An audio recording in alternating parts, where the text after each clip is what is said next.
This man is the GOAT, greatest of all time when it comes to writing in this Trinidad and Tobago island. This man stands shoulder to shoulder with Bob Marley in terms of quality of the pen and masterful stage presence. He stands above, or at least shoulder to shoulder with our world-class poets, novelists and playwrights. To me, David Rudder is one of the most poetic Calypsonians in history and one of the greatest writers of our time. Where's the poetry in Calypso music by King David Rudder?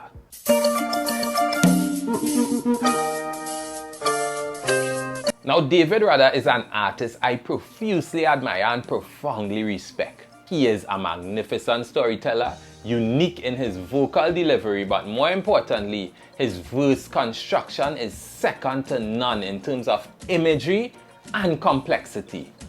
He was born in Belmont, 1953. The man is Catholic, Anglican, Baptist. True Trinity. He was a backup singer at first for some of the greats before him. He was a writer and an accountant for a bus company. Accountant of all things. He was the only Calypsonian to take Young King's Road March and Calypso Monarch in one sweep. That was 1986. But what he is our national treasure, and I do not know if we'll ever see another David Rudder. So on behalf of Trinidad and Tobago, King Rudder, thank you for the immortal legacy. We couldn't just get to the song without going through that.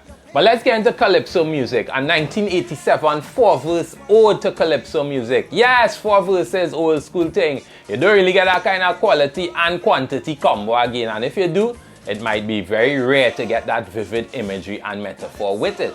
Now, I mentioned that it is an ode. An ode is a type of poem that praises or deeply reflects on an object, person, or idea. And obviously, in this case, Rudder deeply reflects on Calypso. Now, it is funny because when Rudder started rising to fame, the old guard, the old set of Calypsonians claimed that, what you doing there? I know about Calypso, boy.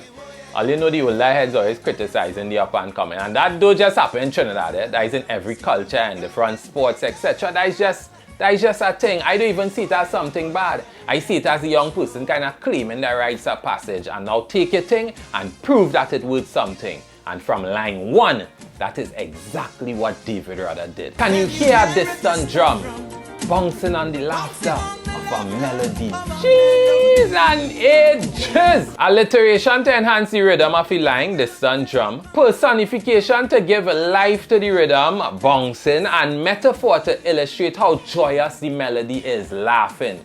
And if you ever see a line like this again in Calypso, soca, anything, please direct me to it. This is an absolute masterclass by Mr. Rudder. The personification is extended as he includes some dialogue for the rhythm, asking the question, does the rhythm tell you come, come, come, come? This is followed by 4 additional questions. And what are the effects of these questions? These questions draw the listener into the muse, which of course is introduced in the chorus, Calypso. That is the muse. But let's look at some of the questions, and even within the questions has some nice literary structure. So we see in alliteration again, specifically sibilance, which is the S alliteration song. So we have spirit and symphony, and also the last song in dance, if you want to include that. So those hissing songs creating a whispering effect to your spirit. And the question itself is not just for you, it's to your spirit within. Heart on fire, pain is a liar, wash away all your unlovely. By the way, I thought that was ungodly, but same thing, God is love, unlovely, ungodly. And are you ready for a brand new discovery? In other words, the power of Calypso is transformative. So these metaphors suggest that the hard times we experience could dissolve in the presence of Calypso. The song itself at that point takes on a hymn and prayer-like quality, and it becomes more like an invocation. And this quality is typical in Rudder's music. He then transitions to the chorus, one of the most popular choruses across all generations. And to anyone, if you're hearing this song for the first time, I don't know what rock you're on, but at the same time, you're welcome. The chorus is altered throughout to pay homage to the greats of Calypso, Growling Tiger, Attila and Spoiler. But he doesn't only mention them, because you see, just name dropping is not good enough for Rudder. He is saying that he is the seed of them.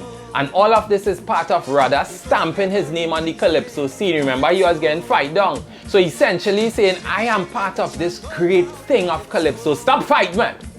See Trinidad Killer, that is how you respond. Everybody used to get fight now. Everybody.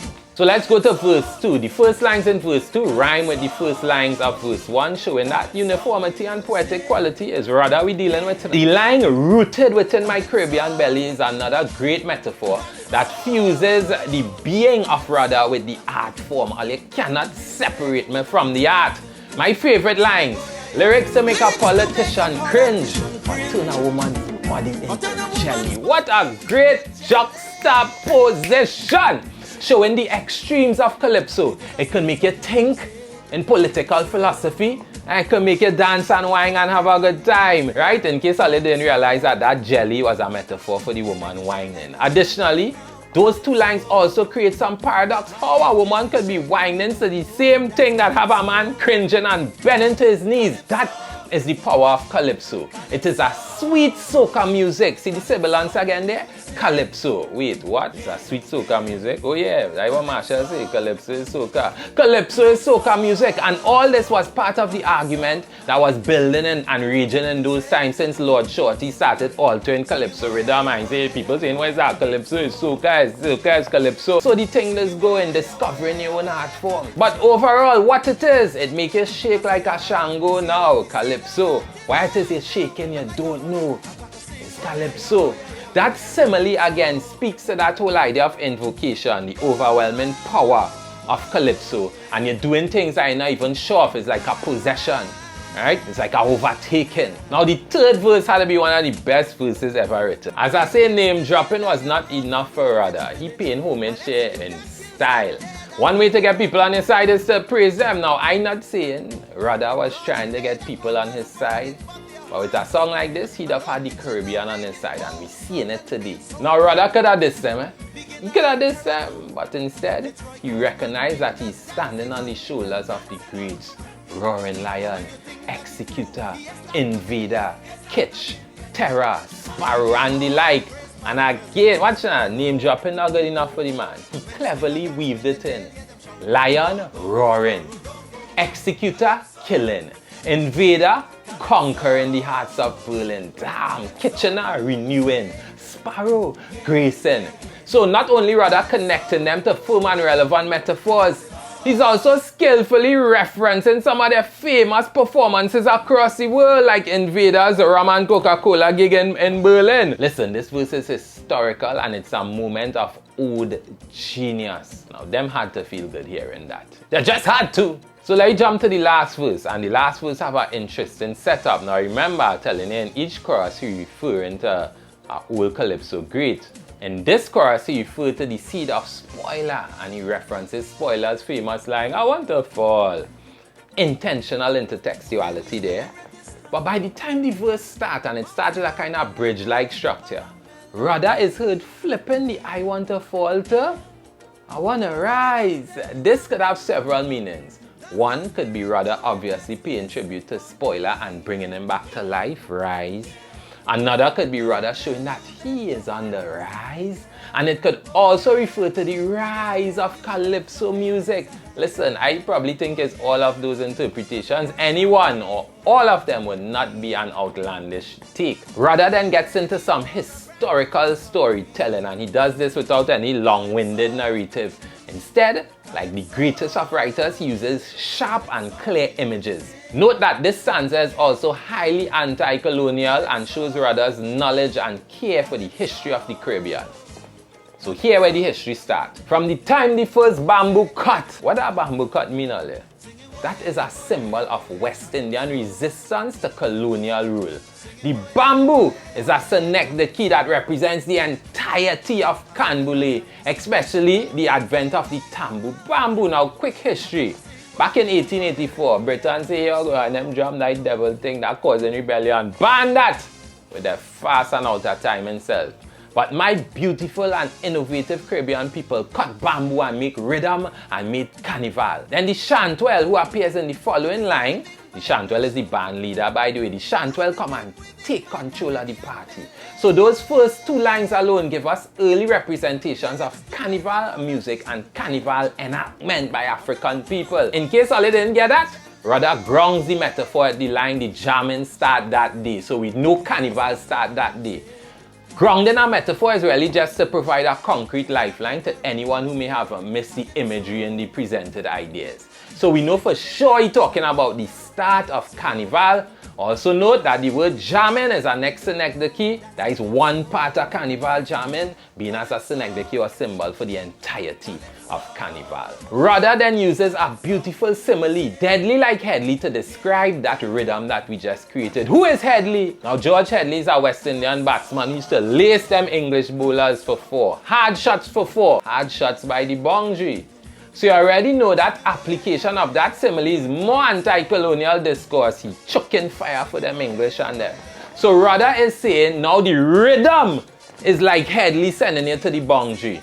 But he's not talking about cricket, at least not right now and directly. He says only this time is lyrics and melody sending their soul to the boundary. It's not Headley, but it's the exact impact Headley had on the English bowlers. Like the same impact Calypso rhythms have on colonial rule. Send all your spirit to the boundary. In other words, they're feeling very disheartened by this West Indian resilience. In the outro, Rudder celebrates the fact that Calypso will continue to go worldwide, and David Rudder was definitely one of the greatest parts of that. This poetic classic from David Rudder is nowhere else but 10 on the poetry scale. There's the poetry in Calypso Music by David Rudder. Listen, all references we use and the lyrics to anything we use are right in the description below this video. Remember to like and subscribe if you appreciated the content, and if there's some text that you want us to analyze, just drop it in the comments below. We'll get it and find out where's the poetry.